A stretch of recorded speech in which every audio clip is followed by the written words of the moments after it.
What's going on, guys? Coach Hayden here with Steel Strength Training, and in today's video we have a little bit of a different layout, but that's because we're going to be talking about rest periods. It's a question that's come up a lot recently in light of the new program, so we thought it'd be good to review this subject again.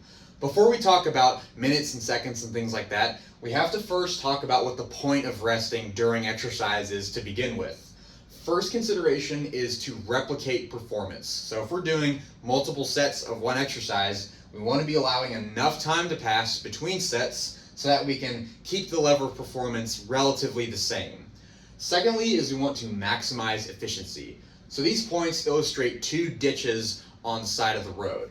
One side would be 20 minutes of rest between sets. That's very obviously excessive.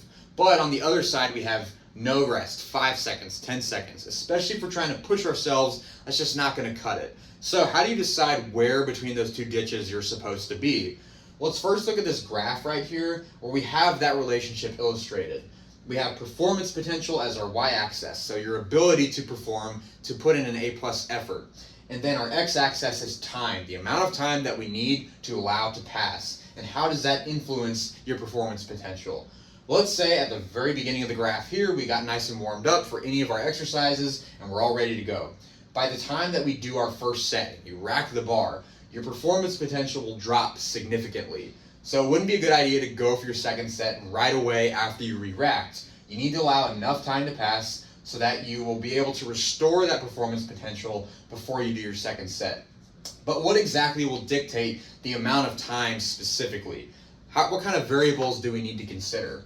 Well, let's talk about these over here, and we're going to do these in a tiered way. So we're going to talk about primary consideration, and then secondary, tertiary, and quaternary, I think it is. But what's the first thing we have to consider? Well, that's going to be whether it's a lower or upper body movement. So if we're talking about a squat or a bench press, if we're talking about a leg extension or a bicep curl. Those are the things that we need to think about, firstly. And then from there, we can ask, is this a compound or isolation exercise? Are we talking about a squat or a leg extension? Are we talking about a bench press or a bicep curl? That will answer that question. And then how intense are the efforts within that context? So if we're doing higher intensity, RPE 9, RPE 10, that's really high intensity. What if it's lower intensity? It's closer to like a 5 or a 6. And then what kinds of loads are we handling? So it's closely related to intensity, but not exactly the same. So for example, are we doing a heavy single at an RPE 10 versus a set of 8 at RPE 10? They are similar in terms of the rest requirements, but not exactly, because you need to be more mentally focused for a single rep, trying to go for an RPE 10. So these are considerations, but how do we put these in context? Well, to help you understand this idea better, I'm going to give an illustration using our coffee equipment here because we're big on coffee here at Steel. So with this illustration, our little French press here is our lower body movements, and the coffee mug is our upper body movements. So with lower body movements, we typically require more rest in comparison to upper body movements. This is just through observation. There's a lot of research around that, but that's just usually how the facts pan out. So with lower body movements, let's think about the variables we talked about. Let's say that we have a lower body movement in this case, and let's say we're talking about a leg extension. So we don't have a leg extension here at the gym, but that would be an isolation exercise. So we really wouldn't need all that much rest. Let's say maybe 45 seconds to a minute, just enough to get recovered. But let's say, no, we're not talking about a leg extension, we're talking about a squat. Well, in that case, that's more fatiguing, so we might require a little bit more rest than just 45 seconds. And then we need to talk about intensity. So what kind of RPE are we going to be working with? Well, if it's with a compound movement, then we might need, maybe let's say RPE 5 or 6. We need a little bit more rest, but not that much because it's still lower intensity. However, if we're going for a limit set, closer to 8, 9, or RPE 10, all the way to failure, we're going to need more rest because we need our body to recover from that stress that is required of it. And then, are we considering a higher or lower load? Are we going for a 1 rep max or a set of 10?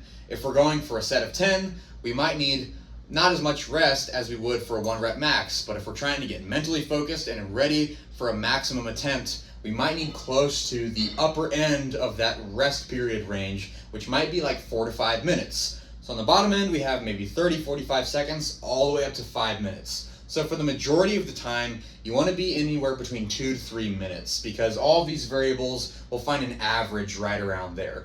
But let's talk about the flip side. What about upper body movements? Well, we have to answer the same questions. Are we talking about a compound or isolation exercise?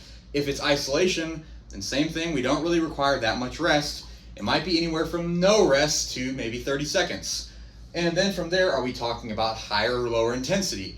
If it's a lower intensity, we don't need quite as much, but 6, 7, RP 8, 9, all the way to failure, we're going to be needing more rest. And then lastly, are we handling heavier loads? So with a heavy bench press, are we going for a 1 rep max? Well, we're going to need a lot more rest than we would for a maybe set of 8 or 9 or 10 because we're trying to get mentally focused for that effort.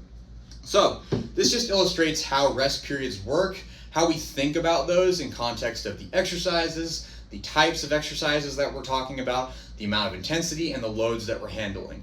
Hopefully this will equip you with some strategies about how to implement these ideas of rest periods, but just to give you a summary, most of the time 2 to 3 minutes is perfect for lower body, and anywhere from 45 seconds to maybe 90 seconds or a minute is plenty for most cases. Catch you guys next time.